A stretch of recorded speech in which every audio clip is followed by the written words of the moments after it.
मनुष्य इतिहास की सबसे खूबसूरत रानी क्लियोपेट्रा।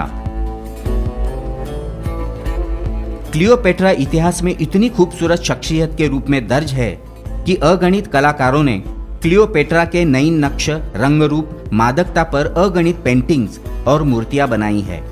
यहाँ तक कि साहित्य की दुनिया पर भी क्लियोपेट्रा ने राज किया।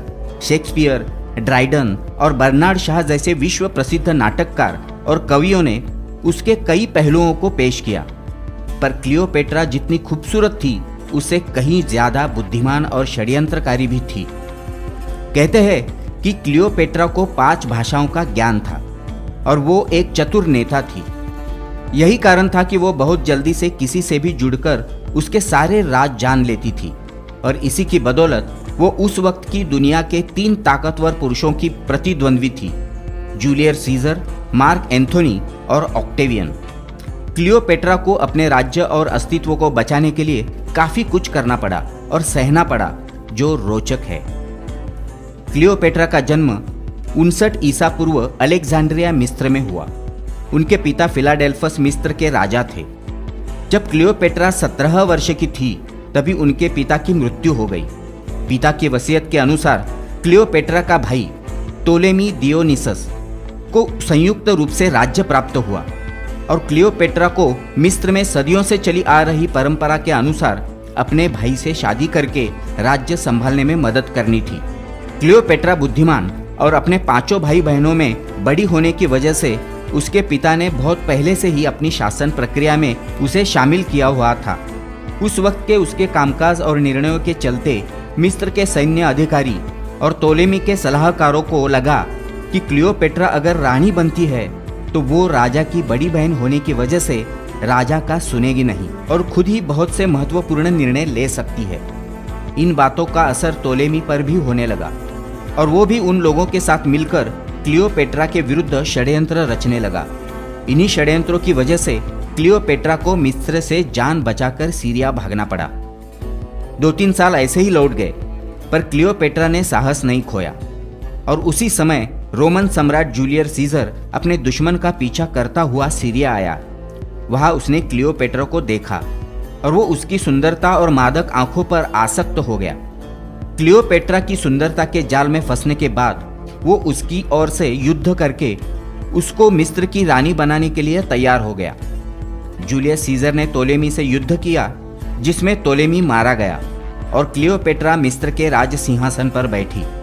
मिस्र की प्राचीन कथा के अनुसार वो अपने छोटे भाई के साथ शादी करके राज करने लगी, पर क्लियोपेट्रा जूलियस सीजर से शादी करके रोम की भी रानी बनना चाहती थी। इसलिए उसने अपने छोटे भाई, जो उसका पति भी था, उसको विष दे दिया और अपनी छोटी बहन अर्सिनोई की भी हत्या कर दी, ताकि वो रोम की रानी बनने के बाद मिस्र में भी बिना किसी विरोध के शासन कर सके। माना जाता है कि रोमन सम्राट जूलियस सीजर और क्लियोपेट्रा को एक लड़का भी था और जूलियस सीजर भी क्लियोपेट्रा से शादी करना चाहता था, पर रोमन जनता के विरोध के आगे वो ये कर नहीं सका और क्लियोपेट्रा बस उसकी प्रेमिका ही रह गई। कुछ साल ऐसे ही बीत जाने के बाद क्लियोपेट्रा को एहसास हुआ कि उसका रोम की रानी बनने का सपना सम्राट जूलियस सीजर अब पूरा नहीं कर सकता, जो उसने सम्राट जूलियस सीजर के जनरल मार्क एंथोनी, जो एक तरह के सम्राट जूलियस सीजर का उत्तराधिकारी भी था, उससे संबंध स्थापित करके उसे अपनी खूबसूरती के जाल में फंसाकर उससे शादी की और 44 ईसा पूर्व में मार्क एंथोनी की मदद से जूलियस सीजर की हत्या करवाई, ताकि जनरल मार्क एंथोनी रोम का राजा बन सके।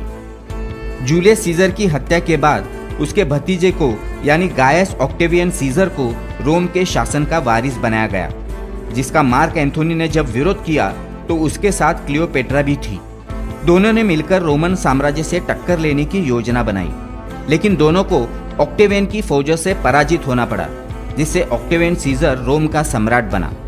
जब ऑक्टेवियन सीजर को मार्क एंथोनी से बदला लेना था और क्लियोपेट्रा भी अब जान चुकी थी कि मार्क एंथोनी अब कुछ नहीं कर सकता, वो बस अब उसके ऊपर एक बोझ है, इसलिए उसने ऑक्टेवियन सीजर से अपने राज्य पर हमला न करने के बदले में मार्क एंथोनी को ऑक्टेवियन सीजर के लोगों के हाथों मरवा दिया।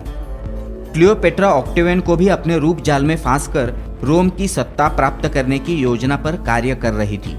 परंतु ऑक्टेवियन क्लियोपेट्रा के रूप जाल में नहीं फंसा और उसने मिस्र पर आक्रमण किया और मिस्र को जीत लिया।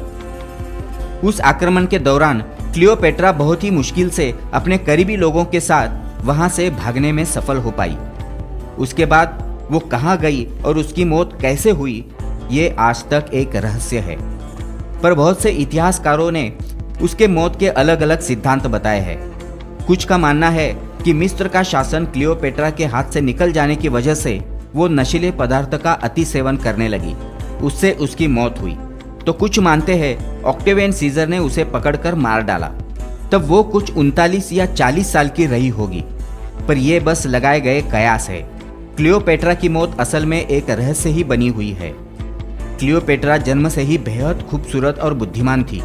उसने अपने पिता के मृत्यु के बाद सब कुछ गंवाया और अपनी खूबसूरती और बुद्धिमत्ता के जोर पर उसने उससे भी बहुत कुछ कमाया। पर आखिर में लालच ने उसे सब कुछ छीन लिया और क्लियोपेट्रा की कहानी जहां शुरू हुई थी वापस वहां जाकर खत्म भी हुई। दोस्तों, अगर हमारी ये इन्फॉर्मेशनल वीडियो अच्छी लगी हो तो कमेंट करके बताना ना भूलें और पसंद आई हो तो लाइक शेयर जरूर करें। धन्यवाद।